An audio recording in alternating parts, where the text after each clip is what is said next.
Hi friends, మీరు చూస్తున్నారు Gauri garden. నేను మీ పవన్. సో ఈరోజు సరికొత్త వీడియోతో మీ ముందుకు రాబోతున్నానండి. అది ఏంటి ఎలాగనో ఇప్పుడు చూసేద్దాం. సో ఏంటి మట్టి అది కలుపుతున్నాను అనుకుంటున్నారు కదండి. చెప్తా కొంచెం వెయిట్ చేయండి, రివీల్ చేసేస్తా. ఏం లేదు, ఇప్పుడు మీకు ఒక పండుని చూపిస్తాను, అదేంటో చెప్పండి. ఈ పండు పేరేంటో నాకు తెలియచేయండి. సో ఎక్కువ ఆలోచించద్దు, నేనే చెప్పేస్తాను. లేదంటే దీన్ని తాటి పండు అంటారండి. ఇది విలేజెస్లో ఎక్కువగా దొరుకుతుంది అనమాట. సో అంటే విలేజ్లో ఎక్కడ చూసినా ఇది అందుబాటులోనే ఉంటుంది. సో ఈ పండు డైరెక్ట్గా తింటారు, తీగానే ఉంటుంది. సో ఇదేంటంటే పీచుగా ఉంటుంది అనమాట.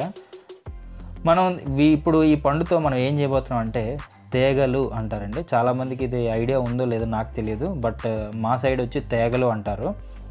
సో ఈ తాటి టెంక్ని మనం మట్టిలో పెట్టినట్టయితే తేగలు అనేవి రావడం జరుగుతుంది. సో ఇప్పుడైతే మనం వాటిని ఎలా మనము మట్టిలో ఉంచాలి, ఎలా మొక్కగా మనం మార్చాలి అనేది నేను ఈరోజు వీడియోలో అయితే మీకు చెప్పాను. ఫస్ట్ అయితే మనకి సాయిల్ అనేది ఏ విధంగా కలుపుకోవాలో మనకు తెలుసు కదండి. కొంచెం లూజ్గా ఉండేటట్టు చూసుకోండి. నార్మల్ మనం ఎప్పుడైతే సాయిల్ మిక్స్ ఎలా అయితే మనం కలుపుకుంటామో అలానే, కాకపోతే కొంచెం లూజ్గా ఉన్నట్టు మనం కలుపుకుంటే ఏమవుతుందంటే కింద వచ్చే తేగ దుంప ఏదైతే ఉందో అది బాగా ఊరుతుందనమాట. లోపల బాగా పెరుగుతుంది. సో ఇక్కడ చూడండి, నేను లూజ్గా ఉండడం కోసం కోకోపీట్ని యాడ్ చేయడం జరిగింది మట్టిలో.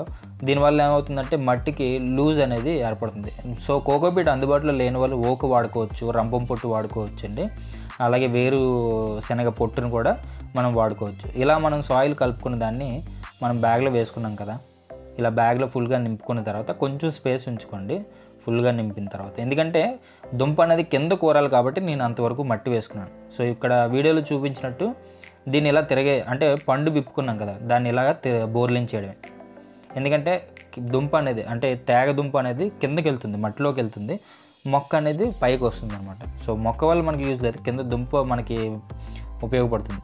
సో ఇప్పుడు మనం పెట్టుకుంటే నాగుల చవితికి మనకి యూజ్ అవుతాయి. తేగతో పాటు మనకి లోపల గుజ్జు ఉంటుంది కదా, సో దాన్ని మనం అంటే పొట్టులో వేయడానికి వాడుతూ ఉంటాం. అంటే మా సైడ్ నాగుల చవితిలో ఈ గుజ్జును కూడా, తాటి గుజ్జును వేస్తారనమాట. ఎగ్స్తో పాటు వీటిని వేయడం జరుగుతుంది. సో ఇలా మనం బోర్లించి పెట్టుకున్న తర్వాత ఇలా మట్టిని పోసేయండి, పైన కవర్ చేసేయండి మట్టిని మొత్తం.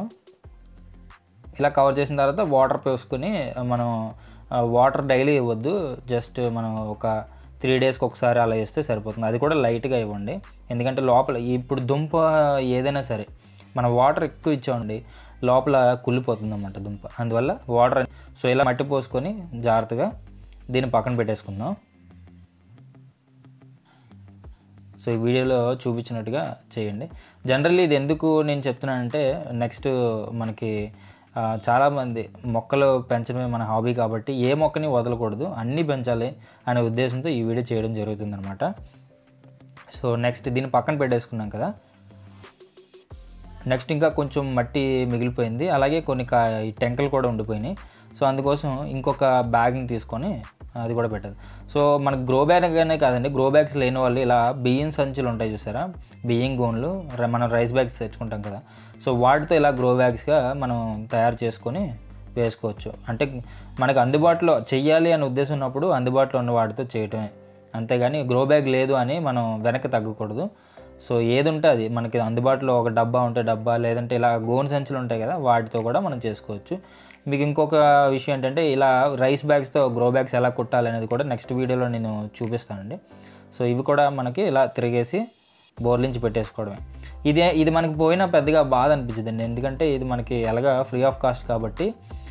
ఇవి మనకి 2 మంత్స్లో అలా వచ్చే 3 మంత్స్ 2 మంత్స్ పడుతుంది. సో అలా బ్యాగ్ పోయినా మనకి పెద్దగా బాధ అనిపించదు అనమాట. సో ఇలా పెట్టుకున్న తర్వాత మళ్ళీ సేమ్ ప్రాసెస్. ఫస్ట్ మనం ఏదైతే ప్రొసీజర్ ఫాలో అయ్యామో అదే ప్రొసీజర్లో మట్టి పెట్టేసుకోవడమే. ఈ ఏంటంటే మనకి నాగుల చవితి రోజు చాలామంది టెంకుల కోసం బయట ఎక్కడెక్కడో తిరుగుతూ ఉంటాం. సో ఆ రిస్క్ చేయకుండా మన ఇంట్లోనే అది పెంచుకున్నాం అనుకోండి, ఈజీగా మనం బయట తిరగకుండా ఇంట్లోనే గ్యాదర్ చేసుకోవచ్చు ఇవన్నీ కూడా. సో ఇది కంప్లీట్ అయిపోయిందండి. సో 2 బ్యాగ్స్ అయితే నేను పెట్టుకోవడం జరిగింది, ఇదొకటి అదొకటి పెట్టుకున్నాను నేను 2. వీటికి ఫెర్టిలైజర్స్ కానీ ఏమీ అవసరం లేదు, జస్ట్ వాటర్ ఇస్తే చాలు, అది కూడా తక్కువ ఇవ్వండి అంతే. మనకి ఇది ఒక 3 మంత్స్లో అలా వచ్చేస్తాయి అన్నమాట. నెక్స్ట్ ఈ వీడియో కనుక మీకు నచ్చినట్లయితే ఖచ్చితంగా సబ్స్క్రైబ్ చేయండి, అలాగే లైక్ చేయండి, మీ ఫ్రెండ్స్ అండ్ ఫ్యామిలీ మెంబర్స్కి షేర్ చేయండి మర్చిపోకుండా. So thank you so much.